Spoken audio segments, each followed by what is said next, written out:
Hello. तो कैसे हैं आप सब? Welcome back to my channel. मैं सोनी, आपकी GL story teller and writer. So बिना किसी देरी के आते हैं सीधा स्टोरी पे। फोर्स लव का पार्ट 44 सीधे हम पिछले पार्ट से आगे देखेंगे। ओके।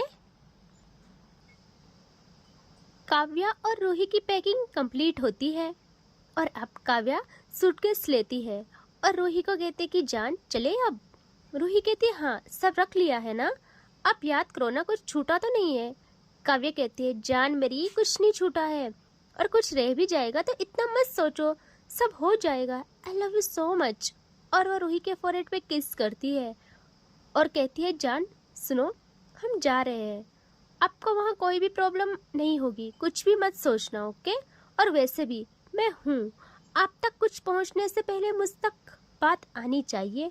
सो आप मस्त होके रहिएगा। ओके। और इतना तो मुझे पता है मेरी फैमिली आपको कितना चाहेगी, आप उनके प्यार से ही तंग हो जाओगी। लेकिन कुछ लोग हैं वहाँ जिनकी फितरत मैं अच्छे से जानती हूँ, लेकिन आप टेंशन मत करिए। आप काव्या सिंघानिया की वाइफ हो, किसी की हिम्मत नहीं है डायरेक्ट आप तक पहुँचने की। ओके। रूही कहती है बस करे ना, इतना क्यों समझाना हो रहा है बाबा, मैं संभाल लूंगी सब। और आप हो मेरे साथ, मुझे बस आपसे मतलब है, समझे। और आप इतना ना सोचे, कौन सा वहाँ परमानेंट रहना है, कुछ दिनों के लिए सह लेना होगा, कुछ उटपटांग भी लगे तो। यहाँ काव्य कहती नहीं क्यों सहना होगा, बिल्कुल नहीं। रूही कहती अच्छा अच्छा ठीक है ना, नहीं सहना होगा खुद सब, चलिए ना। काव्या कहती है ठीक है चलते हैं। और ये लोग आज जाते हैं बाहर और फिर नीचे हॉल में, और नीचे तो काव्या की फैमिली थी। ये लोग देखते हैं इन पे और कहते हैं हो गया सब। काव्या कहती है हाँ मेरी जान सब हो गया। अब बताओ कब चलना है। वो कहती है बस गाड़ी तैयार है चलते हैं। काव्या कहती है रूही, रूही कहती है हाँ। वो कहती है जाओ तुम बैठ जाओ तब तक, क्योंकि तन्वी और रिया को आने में टाइम लगेगा। ठीक ठाक। रूही कहती है ठीक है और वो बैठ जाती है। यहाँ काव्या की नानी कहते हैं बेटा रिया कौन है। काव्या अपनी नानी के बगल बैठ जाती है और कहती है नानी रिया मेरी दोस्त है, वो भी आएगी। नानी कहती है अच्छा, हाँ तो अच्छी बात है, अब सब बच्चे रहेंगे तो सबको बहुत अच्छा लगेगा, तो जल्दी बुला लो उनको, बहुत लंबा सफ़र है। काव्या कहती है हाँ नानी मालूम है। और वो अपनी माँ लोगों को भी कहती है कि माँ आपने कर ली पैकिंग। उसकी माँ कहती है हाँ बच्चा क्या ही पैक करना होता है, और हमारे अकॉर्डिंग तो वहाँ सब कुछ अवेलेबल हो जाता है। सो आप ज़्यादा ना सोचे, हम कर लेंगे एडजस्ट। और इनकी ऐसी ही बातें चलती है और अब दिखाते हैं तन्वी को, जो कि काव्या के यहाँ से निकलने के बाद इतनी खुश थी जिसकी कोई हद नहीं। वो जल्दी से अपनी कार में बैठती है और तूफान बन के जाती है अपने यहाँ, और फिर वहाँ जाके अपनी पैकिंग करवाती है मेड से। और कुछ टाइम बाद तैयार होके विद सूटकेस निकलती है घर से और अगेन कार में बैठ के डायरेक्ट रिया के घर की ओर जाने लगती है। और रास्ते में यही सोचती है कि यार ये प्यार क्यों होता है, मतलब मैं जानती हूँ कि वो मुझे नहीं चाहती, किसी और को चाहती है, फिर भी मुझे सुकून मिल रहा है कि वो मेरे पास तो रहेगी, आंखों के सामने तो रहेगी। मैं उसको बहुत ज़्यादा चाहने लगी हूँ और मैं उसकी लाइफ में सिर्फ खुशियाँ भरूंगी। और उसका रास्ता तो रिया के ख्वाबों में ही कट जाता है। और अब आते हैं हम रिया पे, जो कि पैकिंग कर रही थी। तभी उसके रूम का डोर नॉक होता है। वो कहती है कौन है। तभी बाहर से उसकी माँ की आवाज़ आती है। उसकी माँ कहती है मैं हूँ बेटा, ओपन द डोर। रिया कहती है ओके मम्मा आती हूँ। और वो थोड़ा काम साइड करके डोर को ओपन करती है। उसकी माँ देखती है उसे और वो कहती है हाँ मम्मा बोलो। उसका ना सूट पहनी हुई थी उसने अच्छी सी। उसकी माँ कहती है बेटा इतना लेट क्यों लगा दरवाज़ा ओपन करने में, और आप तैयार हो रखे हो, इतने प्यारे लग रहे हो, कहाँ जा रहे हो। रिया कहती है माँ मैंने पापा को बोला था, उन्होंने आपको नहीं बताया। वो कहती है क्या बताना था, और तुम्हारे पापा तो कब के कॉलेज चले गए, कहाँ से बताया। होगा उन्होंने। तो रिया कहती है माँ फ़ोन किया था मैंने। और रिया की माँ कहती है अच्छा ये सब छोड़ो, आप मुझे बताओ आज आपके चेहरे पे अलग ही खुशी, क्या रीज़न है। रिया थोड़ा ब्लश करती है और कहती है क्या माँ आप भी, कुछ नहीं है ऐसा। वो काव्य के साथ, और वो बस इतना ही कह पाती है और फिर वो खामोश हो जाती है। उसकी माँ कहती है हाँ हाँ बोलो ना बच्चा, काव्य के साथ क्या। वो कहती है कुछ नहीं माँ, वो उनके गांव जा रहे हैं सब, तो उन्होंने कहा कि मैं भी आऊँ, और माँ मैं जाना चाहती हूँ इसीलिए। उसकी माँ उसका हाथ पकड़ती है और उससे अंदर लाती है और उससे बेड में बिठा देती है। और अब कहती है वो बच्चा क्या हुआ। रिया कहती है माँ कुछ भी तो नहीं। उसकी माँ कहती है बेटा सच बताओ ना, अभी आप कितनी खुश थी, फिर सडनली मूड को क्या हो गया, और आज आप इतने दिनों बाद इतने खुश लग रहे हो। आपको अच्छा लग रहा है वहाँ जाना। रिया कहती है हाँ माँ मुझे बहुत अच्छा लग रहा है। पता है काव्य ने खुद कॉल की और कहा कि मैं आऊँ, सब इंजॉय करेंगे। उसकी माँ कहती है अच्छा तो चले जाओ, आपका मूड भी सही हो जाएगा। आपको ऐसा उदास देखना मुझे बिल्कुल अच्छा नहीं लगता है। पता है कितने दिनों से मैं कितना परेशान थी। रिया कहती है माँ नहीं हूँ मैं उदास। उसकी माँ कहती है हाँ मुझे पता है नहीं हो उदास, मुझे मत बताया करो समझे आप। और छोड़ो ये बातें, मुझे बताओ आप क्यों पैकिंग कर रहे हो, सामान देखो कितना बिखरे हुए हो, मुझे बोल देते या सर्वेंट को। रिया कहती है माँ मैं कर सकती हूँ, अब मुझे बहुत कुछ सीखना भी है, खाना बनाना, पैकिंग करना, घर के जितने भी काम होते हैं। रिया की माँ तो शॉक्ड, वो कहती है क्या बोल रहे हो आप, मेरे कान तो सही से काम कर रहे हैं ना। आपको ये सारी चीजें सीखनी है कब से भाई, और क्या मजबूरी है आपकी। रिया कहती है माँ आप मजाक बना रही हो मेरा। उसकी माँ कहती है नहीं बच्चा, लेकिन मैं बोल रही हूँ कि क्या जरूरत है इतनी मेहनत करने की, और जो कुछ भी चाहिए सर्वेंट है ना वो कर लेंगे सब काम। रिया कहती है माँ नहीं ना मुझे भी सीखना है। उसकी माँ कहती है अच्छा बाबा ठीक है सीख लेना, खुश। वो कहती है हाँ माँ खुश। उसकी माँ कहती है अच्छा मुझे बताओ क्या क्या रख रहे हो, और ये क्या है। वहाँ पे एक शर्ट और हुडी पड़ी थी, तो वो उनको हाथ में लेती है और कहती है ये क्या है, ये तो आपके नहीं लग रहे हैं। रिया जल्दी से उन कपड़ों को लेती है और अपने सीने से लगा लेती है और साफ करते हुए कहती है माँ माँ ये काव्य के हैं। उसकी माँ कहती है काव्य के, लेकिन यहाँ कैसे, और आप क्यों रख रहे हो इसे।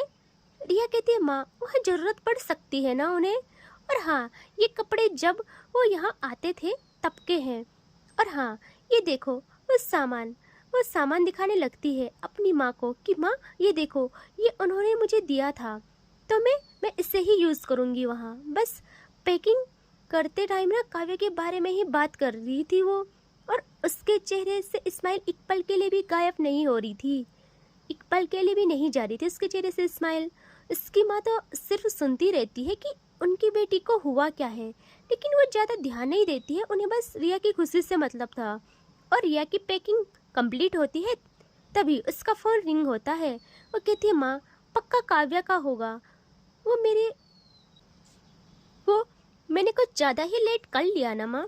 उसकी माँ कहती है नहीं बच्चा सब ठीक है, टाइम से है सब कुछ, आप जल्दी कॉल उठाओ। वो कहती है सच्ची माँ। उसकी माँ कहती है हाँ बच्चा उठाओ जल्दी, कट जाएगा वरना।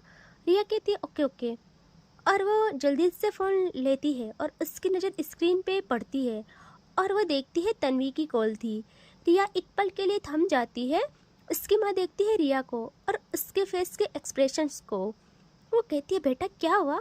रिया अपनी माँ की आवाज़ सुन के कहती है कुछ कुछ नहीं माँ। वो कहती है कॉल उठाओ बच्चा वरना कट जाएगा। वो कहती हाँ हाँ माँ उठा रही हूँ, और वो कॉल उठाती है और वो कहती है हेलो।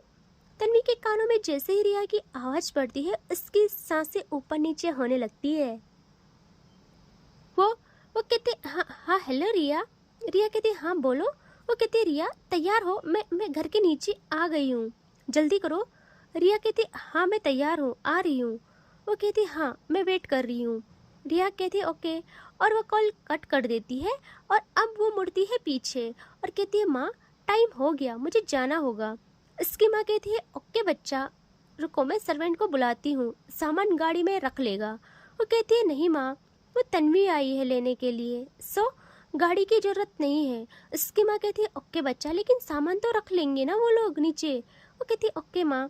और फिर उसकी माँ सर्वेंट को बुला के सामान नीचे भिजवाती है और रिया भी नीचे आती है। और अब अपनी माँ से मिलके वो निकलती है बाहर, जहाँ तन्वी गाड़ी में उसका वेट कर रही थी। और सर्वेंट पहले आता है रिया का सूटकेस लेके। तन्वी की नज़र जैसे पड़ती है वो जल्दी से उतर जाती है गाड़ी से और अच्छे से उसका सामान रखती है गाड़ी में। और अब देखती है सामने वो रिया आ रही थी वहाँ से, और तन्वी की नज़र तो सिर्फ रिया पे ही रुक जाती है। इसकी सांसें ना बेकाबू हो जाती है। रिया ने ना आज बहुत प्यारी कुर्ती पहनी थी। वो खुद के दिल पे हाथ रखती है और कहती है खुद से कि यार क्या हो गया तुझे, थम जा थोड़ा सा। आ रही है वो, और रिया तो कैजुअली ही आती है और आके तन्वी के सामने खड़ी हो जाती है। तन्वी तो एक टक बस देखे जा रही थी रिया को। रिया कहती क्या हुआ, ऐसे क्यों देख रही हो। तन्वी अभी भी बस चुपचाप देख रही थी। तभी रिया कहती है क्या हुआ तन्वी, जल्दी से। तन्वी ना सेंस में आती है और कहती कि क्या बोला आपने। रिया कहती ऐसे अजीब बिहेव क्यों कर रही हो आप, चलो ना देर हो जाएगी। तन्वी कहती हाँ हाँ बिल्कुल चलते हैं ना। और वो जल्दी से रिया के लिए डोर ओपन करती है और रिया भी बैठ जाती है और अब तन्वी भी बैठ जाती है और ये लोग निकलने लगते हैं वहाँ से। और अब ये लोग कार में थे। रिया तो खिड़की से बाहर देख रही थी, लेकिन तन्वी बस रिया की तरफ ज़्यादा ध्यान था उसका। रिया बहुत नोटिस करती है ये चीज़, बट वो कहती नहीं है। रिया को हल्की गर्मी लगती है, वो कहती नहीं, बस फील करती है। तन्वी जैसे ही देखती है वो जल्दी से ऐसी ऑन करती है और कहती है अब ठीक है। रिया कहते हैं सब ठीक है। यहाँ तन्वी कहती है अच्छा, और तन्वी जल्दी से उससे अच्छा फील कराने के लिए म्यूजिक ऑन करती है। पहले एक सॉन्ग प्ले करती है बहुत मुश्किल से, रिया के टेस्ट के अकॉर्डिंग, मतलब रिया के टेस्ट का म्यूजिक ढूंढ के, और खुश होती है कि रिया को अच्छा लगेगा। तभी रिया कहती है प्लीज़ आप इसको बंद करोगे, मुझे बिल्कुल अच्छा नहीं लग रहा है। तन्वी जैसे सुनती है वो हड़बड़ा कर उससे ऑफ करती है और कहती है अब ठीक है। रिया कहती है ठीक है। और कुछ आगे जाके ही तन्वी सोचती है यार ऐसे कैसे चुपचाप जाना हो रहा, इसको बोरियत तो नहीं आ रही मुझसे। तन्वी तो इतनी पकाऊ कब से हो गई, लड़कियां को पटाना उनको घुमाने के लिए तो माहिर थी तू, इसके सामने ऐसे कैसे नर्वस हो जाना हो रहा है, इसके सामने क्या हो जाता है तुझे। वो कहती है कुछ कुछ कुछ कुछ खाओगी, भूख लगी है। यहाँ रिया प्रॉपर देखती है तन्वी को और कहती है आपको टाइम दिख रहा है। तन्वी जल्दी से अपनी वॉच को देखती है और कहती है हाँ हाँ दिख रहा है। रिया कहती है तो बताओ ये टाइम खाना खाने का है। तन्वी खुद के मन में कहती है यार तन्वी क्या कर रही है, ऐसे हरकतें करना बंद कर, ये क्या सोचेगी तेरे बारे में। फिर अगेन खामोश हो जाते हैं सब, और अगेन तन्वी से रहा नहीं जाता, वो कुछ कहने वाली थी। तभी रिया कहती है आप प्लीज़ गाड़ी चलाने पे ध्यान देंगे प्लीज़। तन्वी कहती है वो रिया कहती है मुझे पता है आप नर्वस हो रहे हो, इतना नर्वस क्यों हो जाना हो रहा है, पहले के जैसे मिलो ना मुझसे। हमारे बीच जो हुआ उसको लेके सोच रहे हो, हमारे बीच जो बातें हुई और आपको मतलब आपकी जो फीलिंग्स थे सब पता है मुझे, लेकिन आप समझो प्लीज़, मुझसे नहीं होगा कुछ। आप अपनी लाइफ में फोकस करें प्लीज़, ना खुद दर्द में रहे ना मुझे दर्द दे। तन्वी जैसे सुनती ना उसे थोड़ा सा अजीब लगता है, लेकिन वो कहती है आप अभी भी उसी के बारे में सोचती हैं। रिया कहती है कि सोचना छोड़ दूँ तो भी दिल मानता नहीं, शादी किसी और से हो गई उसकी, पर मेरे दिल में आज भी उसी का नाम लिखा है। तन्वी खुद के दिल पे हल्का दर्द झेलती है और थोड़ा गंभीर होके कहती है रिया मैं सब समझती हूँ, लेकिन आपने कभी सोचा जो प्यार आप काव्या को करती है वही मैं आपसे करती हूँ। रिया थोड़ा आंखें मूंद देती है और कहती है हाँ मुझे पता है, आपकी नज़रें, आपकी खामोशी, आपकी ये सारी हरकतें सब कह देती हैं, पर दिल का ये जिद्दीपन, इसे किसी और के लिए मनाना मुश्किल है। तन्वीना थोड़ा टूट जाती है, लेकिन थोड़ा टूट कर, लेकिन हिम्मत रखते हुए कहती है, मुझे आपकी इनकार की आदत हो गई है। मैं जानती हूँ अब काव्या से अलग नहीं हो सकती, पर मैं आपसे अलग सोच नहीं सकती कुछ। रिया धीमे स्वर में गहरी सांस लेते हुए कहती है, काश दिल तर्क की सुनता। तन्वी, काश प्यार किसी और को देखकर समझौता कर लेता, पर ये काव्या के नाम से ही धड़कता है। तन्वी ना थोड़ा सा परेशान हो जाती है, लेकिन कहती है भीगी हुई, ठीक है रिया, अगर आपका दिल उसी का है तो मैं आपके दिल में रहूंगी या नहीं रहूंगी मुझे नहीं पता, लेकिन मैं आपके दिल से लड़ूंगी। नहीं, बिल्कुल नहीं लड़ूंगी, मैं आपके साथ रहूंगी, बस आपके हिस्से के दर्द को चुपचाप बांटने के लिए। रिया कहती है, क्यों क्यों नहीं समझ रहे हो यार, क्यों नहीं समझ रहे हो आप, इसमें सिर्फ दर्द है, सिर्फ दर्द। तन्वी कहती है, तो ठीक है, मुझे दर्द भी कबूल है, और आपको पता, मुझे अपने प्यार पे पूरा भरोसा है। मैं आपके दिल में खुद की जगह बना के रखूंगी। एक दिन खुद आप मुझसे बोलोगे कि आप भी मुझे चाहते हो। रिया कहती है, मैं आपको नहीं समझा सकती हूँ, सो प्लीज़ मुझे माफ़ करें, लेकिन मैंने पहले ही क्लियर कर रखा है, सो प्रॉब्लम होगी तो मैं जिम्मेदार नहीं रहूँगी, सो आपको जो करना है करे। तन्वी कहती है, हाँ, मैं आजकल अपने दिल की ही कर रही हूँ, वही मुझे कंट्रोल कर रहा है। रिया कहती है, फाइन, कीजिए, जो करना है आपको करो, मुझसे कुछ उम्मीद मत रखना। तन्वी कहती है, मैंने प्यार लालच के नाम से नहीं किया है रिया, तुम ना भी मुझे चाहो मैं तब भी चाहूँगी, ये मेरी अपनी चॉइस बन गई है, अपनी खुशी है, अपना सुकून है। रिया कहती है, ठीक है, करो बस। तन्वी कहती है, ओके फाइन, और ये लोग ऐसे ही पहुंच जाते हैं फार्म हाउस, और वहाँ तन्वी कार लगाती है साइड और उतर के रिया के लिए डोर ओपन करती है, और रिया भी उतर के जाती है डोर तक और डोरबेल बजाती है। यह सर्वेंट डोर ओपन करती है और रिया और तन्वी साथ में आते हैं अंदर। सब लोग हॉल में थे और नानी की नज़र पड़ती है रिया पे, और सब लोगों की भी। आज रिया ने कुर्ती पहनी थी तो वो सच में बहुत प्यारी लग रही थी। रिया भी अंदर आती है और उसने नानी को आज पहली बार देखा था। वो सबसे मिलती है, काव्या की माँ से, पापा से, और नानी के पैर छूती है। नानी कहती है, जीती रहो बेटा, तो आप है रिया। रिया कहती है, हाँ नानी, आप कैसे हो। नानी कहती है, मैं बढ़िया। और यहाँ रिया अब देखती है काव्या को, और फिर नजरें घुमा के रूही को। सबसे पहले रूही को कहती है, हेलो रूही, कैसी हो आप। रूही कहती है, मैं ठीक हूँ, और आप। वो कहती है, हाँ मैं भी। और अब वो काव्या को देखती है प्रॉपर, काव्या भी उससे देखती है। यहाँ रिया कहती है कि कैसे हो आप। काव्या कहती है कि मैं ठीक हूँ रिया, और तुम। रिया बहुत धीरे कहती है, जिस साल में पहले थी अभी भी वहीं पे हूँ। कोई नहीं सुन पाता, लेकिन फिर इन लोगों की बातें होती है थोड़ा बहुत, और कुछ टाइम बाद ये लोग कहते हैं कि अब चले सब। तो सब लोग हाँ कहते हैं, और सर्वेंट को बुला के सामान गाड़ी में रखते हैं। अब दो गाड़ी थी, एक में नानी, काव्या की माँ, पापा थे, और दूसरी में जाना था इन चारों को। तो ये लोग हॉल से बाहर निकलते हैं और गाड़ी की तरफ जाते हैं। तन्वी कहती है, काव्या, कार मैं ड्राइव करूं। काव्या कहती है, नहीं तन्वी, कहीं तू कर लेना, कहीं मैं। ज़्यादा मत सोचो, आराम से बैठ जाओ आप लोग। तन्वी कहती है कि ओके, और यहाँ काव्या रूही को कहती है, जान चले। रूही कहती है, हाँ, और काव्या रूही के लिए डोर खोलती है, और रूही बैठ जाती है, और तन्वी रिया को कार में बिठाती है। लेकिन ना तन्वी की मूड थोड़ा सा अजीब भी हो रखा था यार। और ये चारों कार में बैठ जाते हैं, और अब आगे काव्या और रूही, और बैक सीट पे तन्वी और रिया थे। एंड ये लोग कार स्टार्ट करते हैं एंड निकलते हैं वहाँ से। ओके, इससे आगे देखेंगे नेक्स्ट पार्ट में, ठीक है। Take care, bye bye. And आगे की स्टोरी ना बहुत ज़बरदस्त होने वाली है, so stay connected. Thank you, bye bye.